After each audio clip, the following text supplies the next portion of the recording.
Hi, welcome back, you guys. It's Rhythm of Rhythm and Words. On this episode, what we're going to be doing is Black Excellence. We're going to send some shouts out to the community, people that do stuff for the community, and what we want to do is just uplift them, talk about what they do, and give them more exposure. And of course, everybody knows who this is: St. Louis' very own KAISERRIFIC. Welcome, everybody. Thank you for having me here.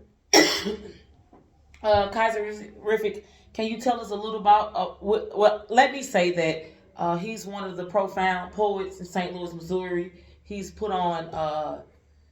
He's Mr. I don't give a fuck. Mr. He had a show that new shit. He's a well, like I say, he's a well profound poet, and we're gonna actually let him talk to you about what he does. Well, I am a self-published author, spoken word poet. I am a show producer. I learned to accept that title now because most people have been saying it. I produced several shows, starting with my open mic, that new shit. Um, the Kings of Poetry 1 and 2, the Queens of Poetry 1 and 2, Spit Your Shit. Um, also Portrait of Lou, given the first time their feature, for the first I time. was the first time feature on his show.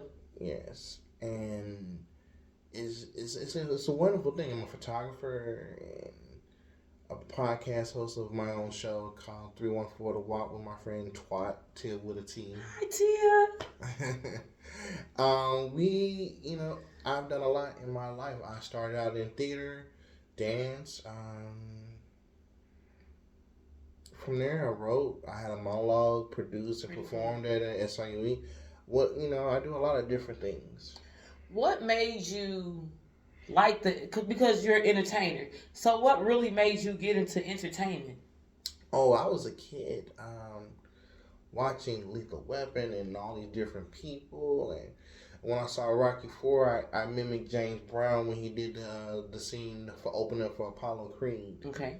And I was dancing, and then it was my era, about 11, 12 years old, the whole Michael Jackson thing. Okay.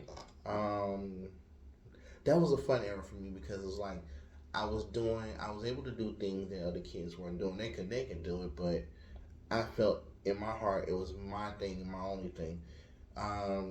It took me places, 2 talent shows, a homecoming parade, Black History assemblies, family reunions. I think about that too, but it was a life that I liked at first. Then I wrote poetry during high school, but it wasn't like what it is now.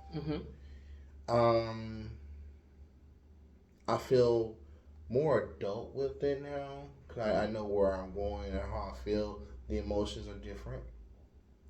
You write with your heart. You let the writing write itself. Okay. Many books, 18 books I wrote. Wow, that's a lot. And I've been featuring like maybe 2, 3 different anthologies that they're online too. But as far as my own published works, my 18 books, yeah. So, what's your inspiration when you get to writing like your latest book? Can you tell us about your latest book? It's called 18, and it's because it's the 18th book. For me, it's a collection of literary writing, writing from different walks of my emotions. Okay. Wrote pieces called Tears, and I performed at lyrical therapy last year, and I haven't been back to lyrical therapy in a long time. So when I got there, I just wanted to do something different from the I don't give a fuck, the every 365 deal, and I was pouring my heart into this piece. And it was like letting go. So different pieces have different meanings for me, and it was just a collection. Okay. So in doing your poetry, what was one of like your favorite shows that you've produced? It would be my Kings and Queens of Poetry shows. What makes that your favorite? Because the fact that with both of them, I got 9 men and 9 women in each show. Oh wow. And together in one night. The guys for Kings of Poetry won, which was me and a few others. We it was very different because you don't see black men come together on one roof like that unless they're rappers. But but to see male poets come and do their thing, that was the ideal of what I wanted, the creme of poets. Okay. And with Queens of Poetry, they just shocked me because it was different. They came from left and right with the recording with the power and the poems and the words. You had T Spirit, you had Shay Brown, Lightning, Taylor Tales, Perfectly Perfect, Janet Dawson, She the Truth. I mean, the list goes on, and it was like, man, they showed out on each show. Okay. Okay. I think the Queens kind of showed out a little bit more than the Kings, but we did come back with the Kings of Poetry 2, which sold out. Oh wow. And the Queens did well. The Queens 2, we had a few more people on that, and it was just a different turnaround for me. I want to just give back because poets. All right, let's go back. Let's go back further. Comedians get open mics and they get comedy shows. Poets don't, unless somebody put it on. So at the point in time when I started this, keep going. There were people that were not um, giving poets a chance to be performers and have shows. So I took it upon myself to step up at the time to put on a poetry show where it's an actual show, because hearing comedians say, well, open mic is not a show, that's just open mic, that's practice. So all right, let's give a show then. Let's give where it's nobody but these lineup of people and this crowd of people. And actually, when everybody saw the list of people on the flyer, they were like, oh my gosh, I gotta get there, I gotta get my ticket, this is gonna be good. And it happened. I haven't done it in a minute, but it will return. So. Okay. So, and I just wanted to say that that was the first time I had ever jumped on the stage, was your open mic. And there was no judgment. It was just, hey, get up there. If you got to get up there with your paper, I was referred to you by someone, and you accepted me with open arms, and you just let us get up there and to be free. When you think of the poetry world, where do you see the poetry world like now from where it was when you started? Have it advanced? What do you see that's going on in the poetry world that's different from then that versus now? I mean, I'll be brutally honest. A lot of people cutting corners. Okay. There's a lot of work to be put into it, and you if you're going to be good at something, be good at something. You're going to be great at something. Be great at something. It's a lot of good artists out here. There's some people that really want to do things, but you can't cut corners. You can't half-ass nothing. Okay. And I'm just going to be brutally honest. I love what these poets are doing out here. They're doing great things. They're traveling, and you got to put the work in, the time in. I just didn't do this. I mean, to explain what I do or what I have done, I'm going to make sure the artists are paid. I'm going to make sure they're comfortable. I'm going to make sure that we have an audience, because you want to share that audience. You want to share that work with the audience, and you don't want to be sitting out there with a bunch of empty seats and be like, where's people at? Because to me, sitting there in a bunch of empty seats, that's like practice for me. Mm-hmm. But I would get up and go over to make sure I make the money. I did everything to make sure everything was covered. The DJ, the venue. People don't know about the backside of being running an open mic or running a show versus the front end, where you got the artists, you got the performers, you got all the hype is going on. But think about the technical work, getting it set up, getting the DJ that's going to play the right song for the right artist come on, the right venue to where everybody can come, and everybody can say, why so much of legacy? Legacy, I love y'all. It's one Shout of out those. to Legacy. It's one of those things. You have a central location, and you got a parking lot. Mm-hmm. Some places you have to park 10, 20 blocks away just to get to the spot. Mm. And this is right here. And this is where poetry really kicked off at Legacy over 20 something years ago. Okay. Okay. So why not use the, as we call it, the mecca of poetry? Why not use the platform? Mr. Nix gave us a spot to use. And then across the hallway, across the way, and there past the bar is Two and Sauce. Shout out to Miss Sauce because Shout out to Two she Sauce. gave me an opportunity to produce my other show. Can I get on the mic?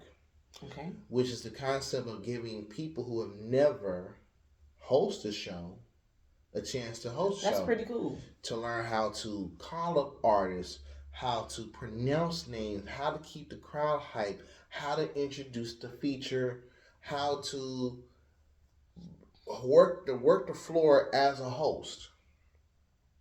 And so that way, when they go on after this show and they ever want to host again, they say, hey, I got experience. And they got paid on top of what the feature got. So in the poetry world, when people say they got paid, like when they do things like that, is it like a fair pay, like, or do they request a certain pay? Well, it all depends on the poet. Some poets will require what their fees because they feel that I have this amount of experience. I've done this amount of shows. I've been featured here, there, almost everywhere, and my worth is more than what. But at the same time, you look at the dynamics. We are still in a local show, in a local city. You're not out there. You should be. It should be a local price versus an out of town international price. Mm-hmm. If I'm here in the city, they're gonna be mad at me and say this, but I don't care. Anywhere between 50 to 75, close to 100, maybe 150, depending on the artist, depending on experience. That should be paid those amounts. But when you go out of town, yes, $250 and up. Yeah, because you're traveling to a whole nother city, to a whole nother venue, to perform in front of a whole nother crowd, and you're the center feature, the headliner. And yes, I feel that you should be covered because you gotta go back, you gotta have hotel space. If you're choosing to stay, you gotta eat. So yeah, out of town, I'm not gonna say rip them off with an arm and leg, but yeah, your pay is gonna get increased because you're going to a whole nother city and you're coming into their environment versus them coming into yours. Now they come, then they gonna want an upfront pay and free. So I understand that. How long? How long do you? How long are you? How long do you do the poetry till you come to the point where okay, it's time for me to start getting paid? I would say if you've been in it for at least over a year and you top off, I would say you any given time when you start getting paid. If they want to pay, they want to pay. Personally, for me, I started in 2010. I didn't start being paid as a feature poet until 4 years later because people had to know my name. It had to get circulated in the popularity. People had to want to use me for their events. And the same thing goes for these artists. If you're just starting, I'm not going to pay you if you're just starting like that. No. I may give you something, but for what you have, and is your work even worth the amount that you're seeking? Mm-hmm. Can you handle doing a 6-poem set or a 10-poem set, depending on how long they want to be on? But I know these poets nowadays, and I love them to death. They want to get paid based on how long they're on stage. Okay, so what is it, like $10 a poem? I would say like, nah. If they do like 10, 15 minutes, it's about $100 something. Okay. If they do 25, 30 minutes, like they want to go to 200, 150 to 200, somewhere around there. And that's only out of town, but locally. That's what they're trying to do here too. But if you're true about the craft, I set a price Mm-hmm. because this is my budget. Because remember, I still have to pay the DJ, I still have to pay the venue, and the argument that we come into, who bring the people out, the artist or the promoter? I say both. Okay. Because on one end, yes, I'm promoting you and getting you out here so people can come. At the same time, you got followings and social media sites and all these things that people follow you on, and you know you're in their city or they here in your city. They need to tell them to come out. Definitely, definitely, definitely. So, like, okay, so what is some of the advice that you can give to like a new poet that someone that just wants to just come? Because when I came, I wanted to jump on stage, but I was nervous. So, what is some advice that you can give to a new poet that a new writer that wants to come and share their work? What's some advice that you can give them? Okay. For one, please understand that when they pay their money, they come to see you. They come to see whoever's getting on their mind. They come to see you. They come to see what you're about. So you got the main attention of the audience because they want to hear what you got to say. Mm-hmm. So, and confidence plays a part. Just take your time, enjoy yourself. You're not gonna be the next top poet at the very beginning. That comes with time, and that's a lot of people think that I spit a few bars, people gonna encourage me to do this again. I'm the shit now. No, you have to take your time. Everything's a timing process. Everything's a building block, and for me, long story short story, I wanted to be that angry political poet that everybody wanted to come see and feature. I had to learn that wasn't me. Okay. I'm a love poet overall. I write love poems. I do write other stuff now that I've been in it so long, but you have to just take your time, work the open mic scene, get around, network, talk. You have to put in work to get work. Mm-hmm. And that's something that fail to realize. It's not about who you know or your best friend can put you on because that's their show or this. No, you need to be working based off what you're good at. Okay. And take your time to live it, breathe. It will come accordingly. It's not an overnight success. Um, what would you say to someone that wanted to produce a show? What type of advice would you give someone that wants to be a future producer of an open mic? If you're going to produce a show or an open mic, you have to strategize exactly what you want. You have to figure out if you're going to have just an open mic, you're going to have a feature to this open mic, or this show going to be just a show, or it's going to be an open mic to the show. It varies, And I would say when you pick, be mindful of what you come across because everybody. I'm not gonna say there's good poets and there's some people that are not good poets. Okay. And you have to know what you want for your platform. Me. That was my next question. I would like the creme de la creme. I like poets who actually put in the work and time, and who love the craft versus the people who just I'm just gonna get up and do something just to be doing something. I'm gonna get some clout. I don't do this for clout. I don't do this for clarity. I don't do this for popularity. I don't do this for anything but the love of art. When I said with that new shit, after I ended the first open mic IDG and I started this one, I said this is not about me. This is about you all. And there's so many different styles of poems, of people that come through, and some people gonna like you, some people gonna critique you, and you have to learn how to take criticism. Criticism is not to put you down. Criticism is to help you rethink how you want what your approach, and to help you improve versus being disapproved. Mm-hmm. sometimes poets get just very discouraged because they think their stuff is not good. You gotta test it out. You gotta take a risk. That's what music artists do. They put a song out and they take a risk, see if you're gonna like it. You're gonna get a group of people, see who's gonna like this record. If this record gonna go somewhere, we're gonna take it somewhere. You gotta take your poem like that. Delivery. I would say if you, I mean, to be the best, but one of the best, in my opinion, you gotta learn how to memorize your stuff.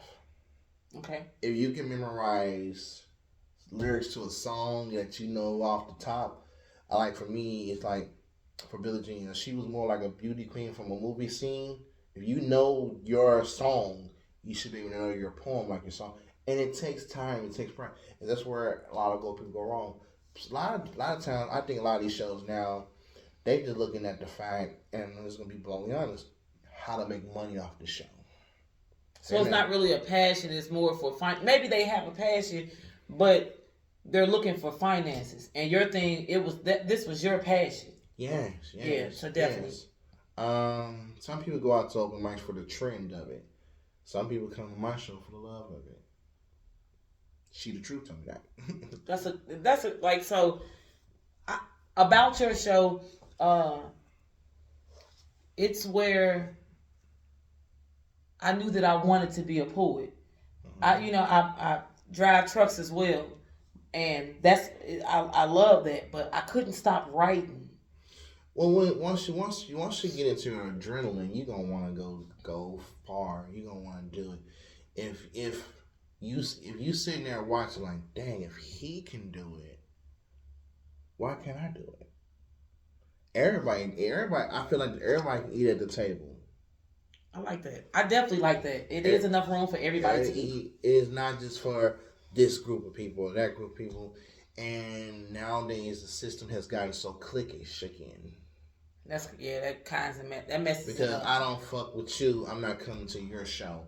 Or I don't fuck with this person because of this situation, so I'm not gonna support. Everybody needs support.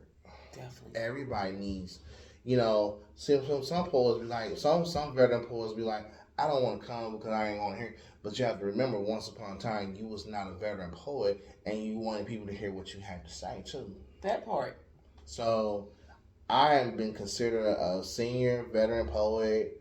I support everybody. I believe in everybody. I try to get out the shows when I can. If I can't, I share a flyer, or I tell someone, say, get over there.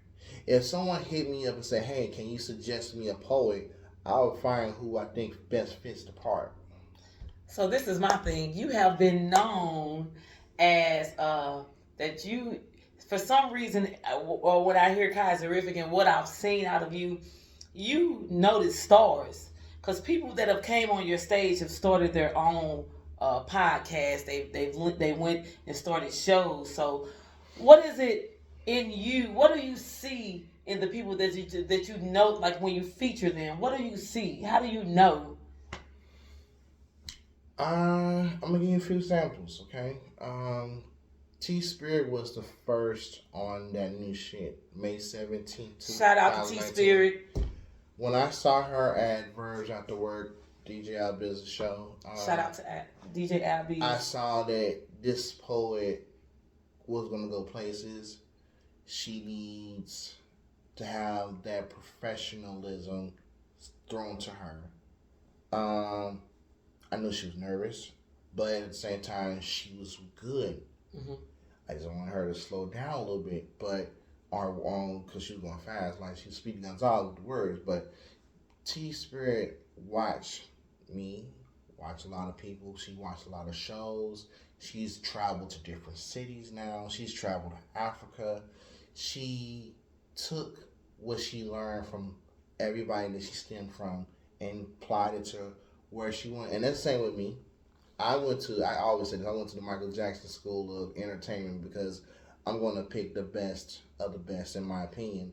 Not saying that everybody's not the best, but you got those who are really determined and those who are still, for example, there's a young lady named Jaleesa Renee who is performing over at the Dark Room tonight. She did Can I Get on the Mic? I think the last one. Say her name again. Jaleesa Renee. What's her stage name? Jaleesa Renee. Oh, okay. Shout out to Jaleesa Renee. And this girl, I met her at an event with Spitfire, 100,000 Poets and Musicians for Change, and she can sing, but when she get into her delivery, it gets deep. I said, wow. So if they move me, I know it's somewhere. I know it's going somewhere. And I've been around a lot of different poets and a lot of people who don't get credit. I'm just gonna say all the names of people: Casmo, Truth, um, even 16 Bars. No matter what, these people done a lot. I sit back and look at Shay Brown, Lightning, um, Twisted Poet, Till with a T, Twat. She came to the first Queens of Poetry. She was mesmerized. It does that to you. And she just she couldn't believe what she saw, all these empowering women together under one roof. Perfectly perfect. Taylor Tales started here under Word Up, and she did a few other places, and she was doing erotic poetry. She's in Atlanta now. She's doing her show now. She's been doing since she moved to Atlanta. Yeah, she left St. Louis. Oh wow! And she did her thing. So, and I gave a lot of people first feature because I believed in them. I know what they're capable of. I know the potential. I like creating shit just because I'm out of board. Like when I did the 3 cities, I brought Just Will from Indianapolis, Goddess Warrior the poet from she's from Rockford, but we say Chicago too. And I had Truth all in one feature. And it was just dynamic, powerful. And everybody who came through, I gave Ray Lay Down the Truth her first feature. And she's doing well with lit linguistics. Definitely. Shout out to Ray. Shout out to Truth. People's Choice, so. And everybody else, I'm sorry, y'all can't remember y'all names. I'm sorry. But yeah, when you work and you're passionate, it's like a relationship. One can't go without the other. Definitely. You have to remember that this is not just something that we're just saying. I have family that don't understand poetry. Poetry is a way of life. It's an expression. Okay. It is the greatest form of art, in my opinion. You can never go wrong with writing a poem. You can never go wrong with expressing how you feel. I done wrote so much, and I didn't have a therapist, so writing was my therapy. Channeling, yes. And you have to remember that these people are sensitive about their shit. They're artists. Bars. And they love what they do. And they great at what they do. You can't take that away from them. You got some that's trying, and if they listen a little more and shift from the, I'm going to say like ranting, and actually study the art of poetry and get into working, they could probably be a good poet. They can grow into being a good poet.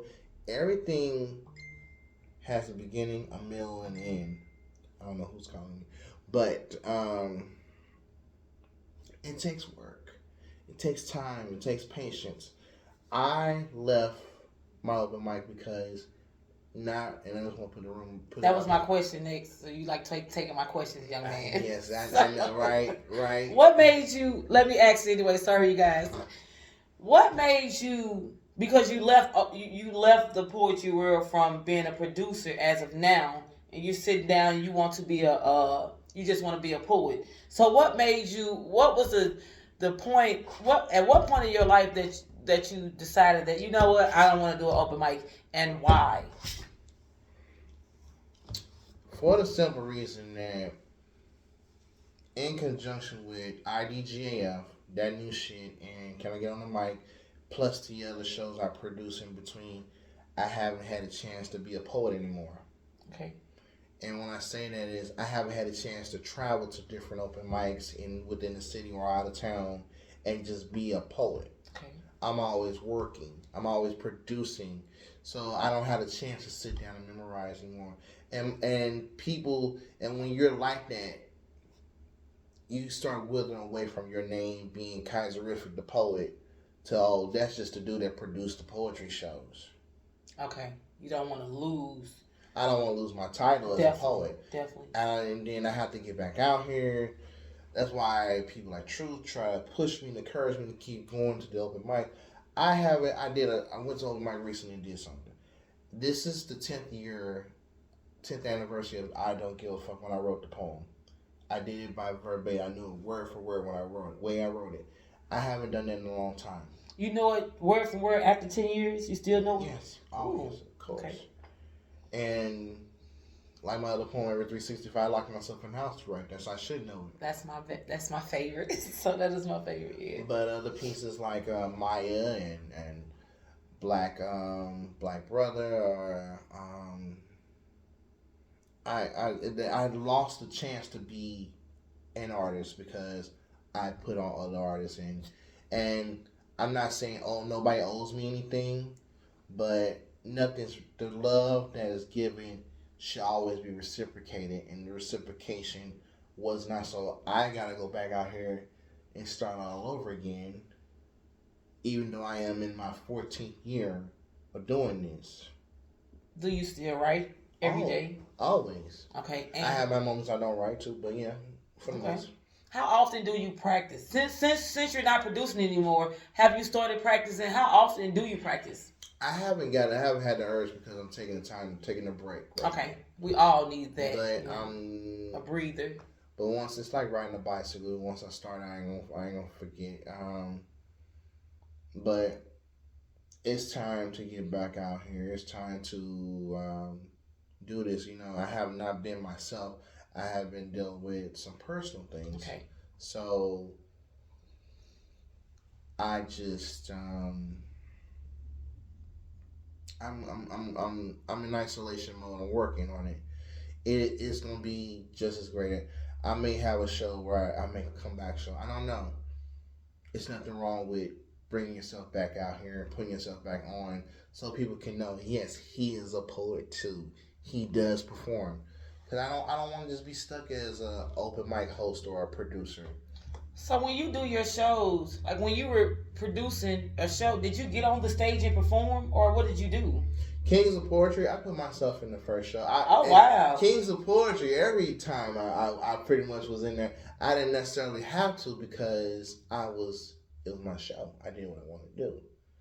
Okay. Spit Your Shit, yeah, I was in, I wasn't a feature show, but I made sure I performed. And I think the way you'll get over, I will say this real quick, the way you get over your nervousness is to perform more, get out more, and let people see you more. She doesn't realize this is a lot of work. But it's work, and it's what we do. The more you perform and get over that uncomfortable state, the more you will be. Obviously, you get over your stage fright. Some people can't get over it, but it takes time. So you're like, I got this. You know, like your words have no effect on me because I don't go. You know, it takes time. You have to do it. For me, when I did the show over at Furby Heights recently at the Cafe Biz. Who has a show at Cafe Biz? Kiara Lewis has put on the show called Open Mic every second Friday of the month. Kiara Lewis. Shout out to Kiara Lewis. And over at Cafe Biz 618. And so, a little known fact, when I'm nervous, I yawn, I get tired. So I was yawning quite a bit because I didn't know. I remember when I auditioned for a scholarship. And it was funny. I was about 18 at the time. Everybody was sitting around working on their monologues and so forth and so forth. I sat there and slept in the corner.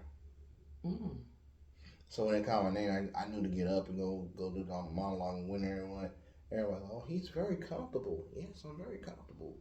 I'm very confident. I knew my stuff. I took on a role in a play 2 weeks before the show, and I had to memorize lines. So This is just what you do, yeah, because you've been doing it forever.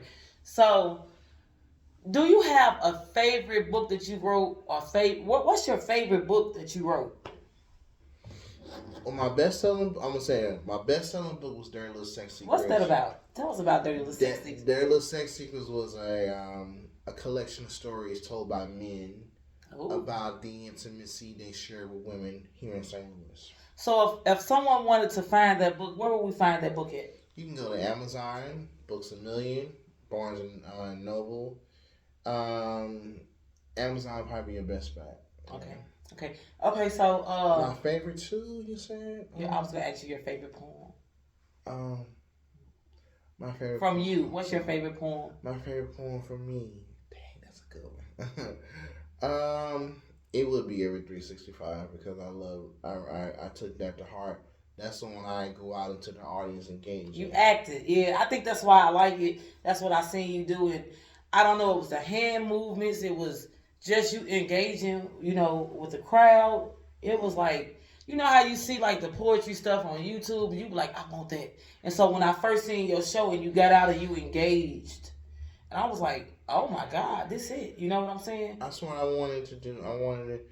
And when you start doing stuff like that, engaging the audience, they will gravitate to you, and you will pull their attention onto you. How many times did you perform that poem till you got comfortable doing it? Like, how many times did you have to perform that till you were comfortable going in the crowd and performing and talking? Like, I had to do it over 1,000 times or more. It took over years' time. I wrote that 2016. Oh wow! So yeah, it took a lot of time. Just like I don't give a fuck. I mean, I go to Peoria for Whisper and Shout. Their open mic. That's the name of the open mic there. Whispering and Shout. Whisper and Shout. Okay. In Peoria at the Contemporary Arts Building, and I can't get away from doing IDGAF because that's the one poem they all love, and I love their group of people because they're so supportive and they're so caring. So yeah, that's the poem I can't get away from. It's been 10 years. I still do this poem. It was a poem that was just to be doing, but it's my signature. I unfortunately, but my favorite books. What I love about you, my appreciation for women, and I have a array of books I love, all of 18, but that one was the most because I had a whole year to write every poem I wanted to talk about. I had a poem talk about rape. I want women to understand that you think as men don't understand. We do understand. There are some of us that do understand. And the pieces I wrote was to be empowering, to be uplifting, to be motivating, and that would touch me. My late mother heard the poem I wrote her for her birthday. It was her 69th birthday. And whenever I write poems for her, it's because I didn't have the money to buy her something. And the first time I wrote something for her, she cried. Because it was like no one has never did anything like that for her. So when I read The God Given Queen, which is just why I looked at my mom, she was like, "You gonna make me cry?" And I'm like, "Okay." I did my job. I want her to feel good. She just turned 69, and that was that, but it was hard for me to read it again at her funeral. She gonna make me cry. She would have loved it. I opened up. I said, you can always replace a girlfriend, a boyfriend, husband, or wife, but you can't replace a mother or a father. So, my mother, I always write about her. I wrote pieces after her death. I wrote like one called "She's Missing," or I recorded a poem dedicated to talk to her. That's my way of challenging her that I couldn't do it now versus then. So In another book, and I think this one should be proud after the storm because, as I said, this is not my work. That's God's work. I I put Christopher Kaiser as the author because KAISERRIFIC is affiliated with a lot of other things that I don't want to have the same affiliation with. Mm-hmm. I put it up under the name because so people remember who I am. But it's it was a beautiful work for a book because spiritually I don't talk often about that because I feel that's a personal game. Mm-hmm. That's a personal thing between me and God. So to speak about if I was God, if I was God or my personal prayer or it's a tearjerker to some people because they're very in tune with their spirit. And I'm very proud of the project. I'm very, very proud. The Can you book say the name of the book for us again? is called After the Storm. After the Storm. You can find it on Amazon, Barnes and Noble. You said another site. Books a Million. Books a Million. After the Storm, you guys. Yeah, it's poetry from my spiritual healing. Can you show them the cover? Yeah. This is the I don't know if they can see it. Yeah, they can see it now. Let me see. Yeah. Yeah. Yeah. And it's a very powerful book. In my opinion, I was reading some of it last night to a friend who was talking to who was catching up, and we haven't talked about this in a minute. So, it meant a lot to me, like a piece of it. Like I'm gonna give an example, like pray for our losses, pray for the weak, heal the sick, take care of my friends, save our girls, protect our women, heal our boys, and protect us men. God, spread your love, bring our loved ones home. Please fix the damage in our homes, mother against daughter, son against father. God, fix the whole family. Father, heal the ones of addiction, drug addiction, sex addiction, shopping addiction. Remove the sick thoughts of men and women that hurt children. Reverse the damage that's been done. This could have been your son or daughter. God, fix the sickness of dementia. Our loved ones don't recognize us. And remove Alzheimer's, but please allow them to remember their friends, their families closest to kin. Lord, remove the sins of murders and the sins of others. The world is not the same as I remember it. We need you more now than ever. This is one you take to the core. Spread love and good spirit. If you believe in God, you can deliver from it. God, protect us, love us, unite us so we can be one. Save us from harm. Please keep us as the chosen ones. I don't know, like I said, I'm just a messenger. It comes from God, so That was beautiful. thank you. I had a poem what would God do, or I had a poem I talked to God if God disappeared and say he didn't want to do this job anymore, and I reminded him that you created the oceans and the lakes and the skies. You created the birds and the flowers. You created people. You created life to breathe, to talk, to walk. We couldn't do this without you. So please don't turn your back on us. Please don't run away from us. We need you more now than ever. When I hear you talking about that, because what God created, it brings me to a scripture, Psalms 8. Like, oh Lord, our Lord, how excellent is thy name in all the earth, who has set thy glory above the heavens.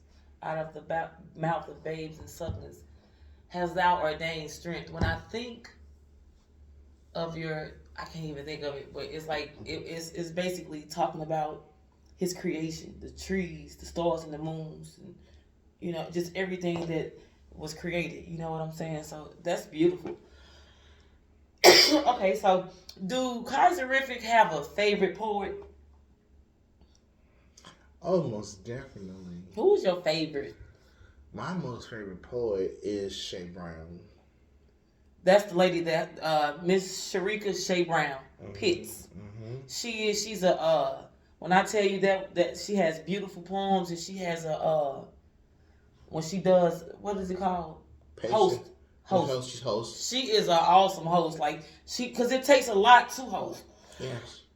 You have to know how to move the crowd. She moves the crowd. I've seen a few great. I haven't seen any bad hosts since I've been going to the poetry scene, but she knows how to move the crowd. And your last show that you had a young lady there when a God was performing.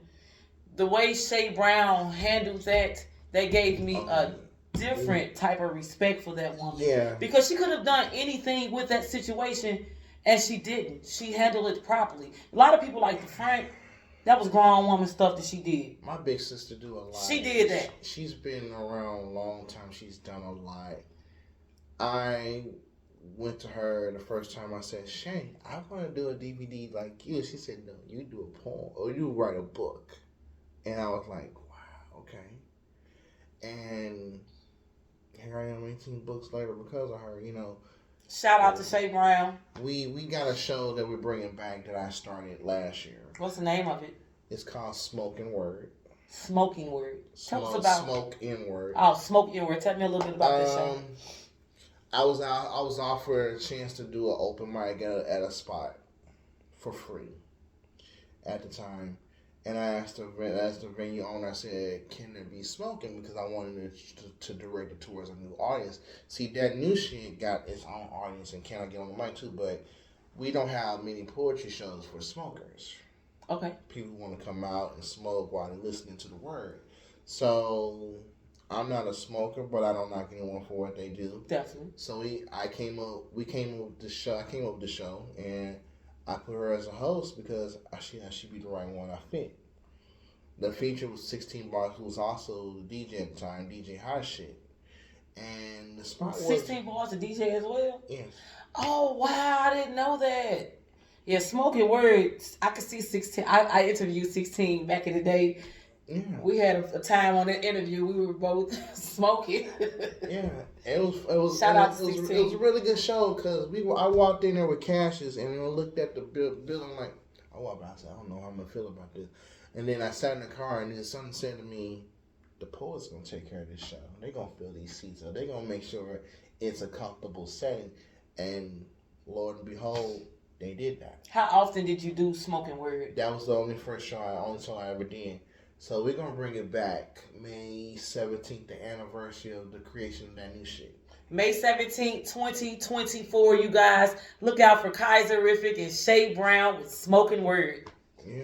Okay, so that's your favorite poem. Have you had some, what are some of the, do you have a favorite venue? What venue that just that you just love going to? What venue is that? Well, Legacy is always going to be the first on the list. Because that's home. Shout out to Mr. Nix. That's home always. The places I've been, it was a place called The Last Call down the landing. That's where I met. I knew of Cassius, but that's where I really got to know him because he had his show called at the time Wednesday Wine and Words, and it was down on the landing. It was a very beautiful spot. It was black owned. Oh, wow. The waitresses were nice. The food was good. You had the patio when you want to do patio poetry or comedy. Oh, that's pretty cool. It was really, but what happened to that place? Big Daddies ran them out because Big Daddies did not like them having the business or black. Yes. Okay. All right. We're gonna call it what it is. Yeah.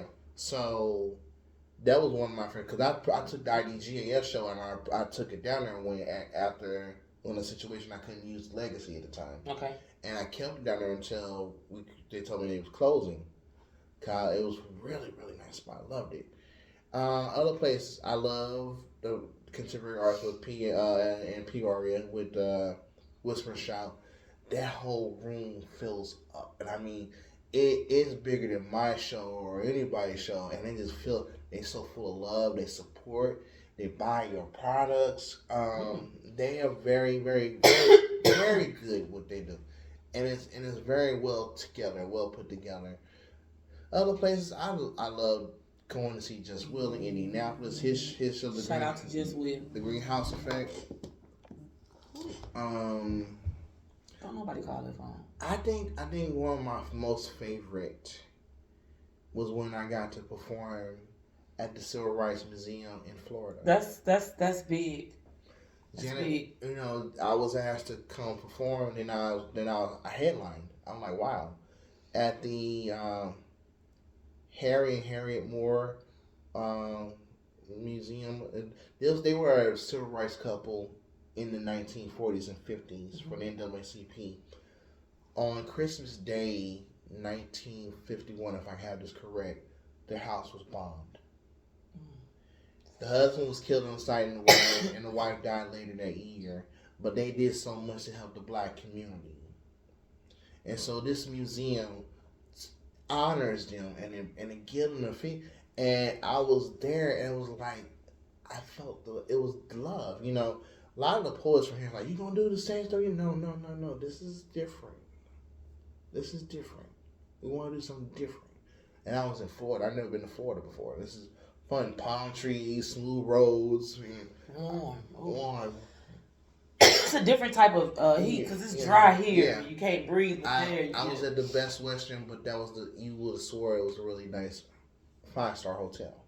I gave them a review recently. I loved it. I enjoyed it. Thank you, Janet Dawson, for that. She paid for my flight. Shout out to Miss Dawson. And showed me around, showed me Cocoa Beach. I've never been on the beach before. How was it? It was fun to have my feet on the ocean ground with the water hitting me. And I took pictures. I went to the mall. Mama Rose's Pizza. Was it good? Yeah. It was fun. After that experience, I wanted to go more places, and I still got more places. I love Chicago, Kansas City. I love my Kansas City family there. I've been to Cincinnati. I featured there. One of my first time out of town features. Let me say a poem.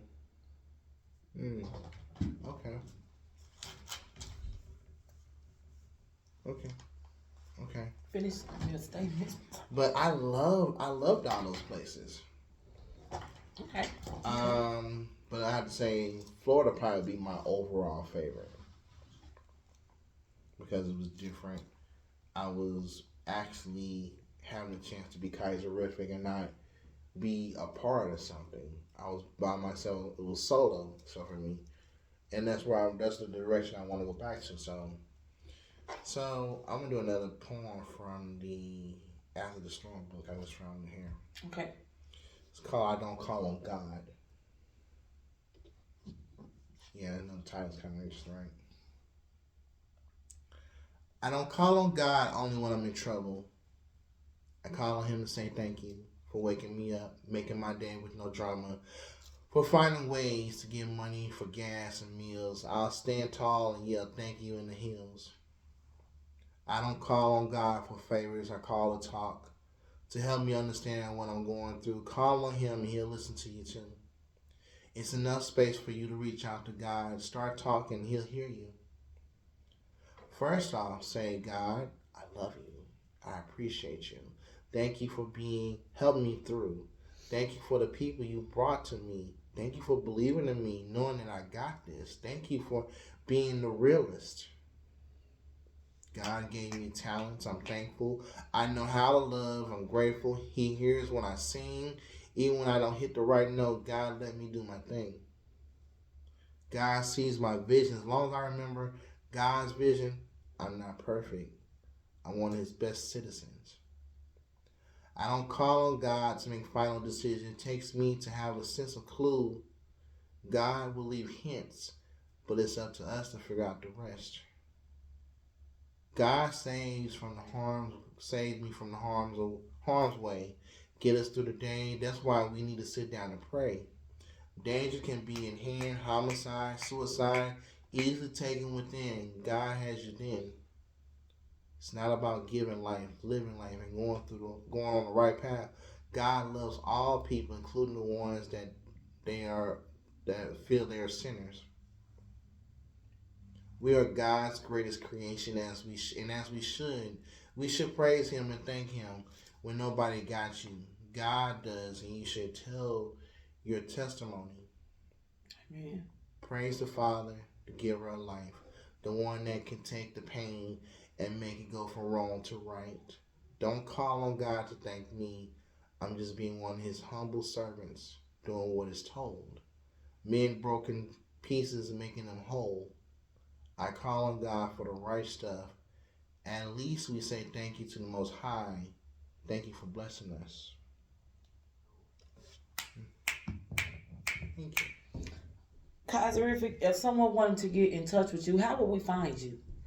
They can go to Facebook under KAISERRIFIC and spell KAISE, two R's, IFIC. They can go to Instagram under the same name. You can Google me. But I think the better way would be through Facebook for the most part. Before you leave, can you give everyone a list of what you do, the things that you do? Because I heard you say that you are a poet. Uh, just tell them so if they want to get in touch with you, if they need, do you do a mentor? Like, do you mentor? Do you help with books? What do you do? Okay. Self-published author, spoken word poet, open mic host, a host period, radio host because I've done internet radio, podcast host, photographer. I have assisted people in their books. If they needed help writing their book, Yeah. or if they need a photographer, where would they find you at for that? They can go to Facebook or Instagram under look up KRIFF Photography, KRIFF Photography, KRIFF Photography. Okay. You see some of my work. My best work you probably see on Instagram as well as Facebook, but you can see everything in the lineup. But I help people put out books, TJ, Shastel. I I helped a few people. I made Teal's dream come true. We collaborate on a book called True Story, Poetry with a Twist. Where will we find that book at? It is on Amazon. Okay. All the book platforms because it's a self-published and it's print on demand. Okay. What is it called again? True Story, Poetry with a Twist. True Story, Poetry with a Twist, and it's Kaiserific and Teal with a T. Tia with a T. This is her first book. I'm pushing her. Shout out to Tia. Push her to produce her own next book. She helped me with my affirmations of 365 days of daily motivation. Okay. That's one of my other books. All my books you can find on Amazon. Okay. Just type in my name, KAISERRIFIC, including the After Storm. I do a lot. Are you single? Yes, I am. Ladies, I'm you hear it. Kaiserific is single. Are you looking? I am. What are you looking for in a person? Your mate. Someone who's realistic, intelligent, understanding, loving, affectionate, to grow, not judgmental. It's a lot of things I can look at. A heart, good heart, great heart. Who will talk with me versus argue with me when something's not right? You would be my best friend, my partner in crime, someone who would be there through the ups and downs of everything. So yeah. You got any last thoughts, Kaiserific? To all the poets that I met, big names, little names, people who are local, still who are working, I thank you for believing in me and what I've done. And I continue to encourage you to produce your best and live your best and be your best. Sometimes we may be friends and sometimes we may be enemies, but at the end of the day, we're still family. Remember that you were born with a gift and you had a purpose. Live your gift, live your purpose, and keep God in your heart and your life. There you have it, you guys. This is Rhythm and Words featuring KAISERRIFIC. He's number one on the list of Black excellence with Rhythm and Words. Thank you for tuning in. Have a great day. Thank you.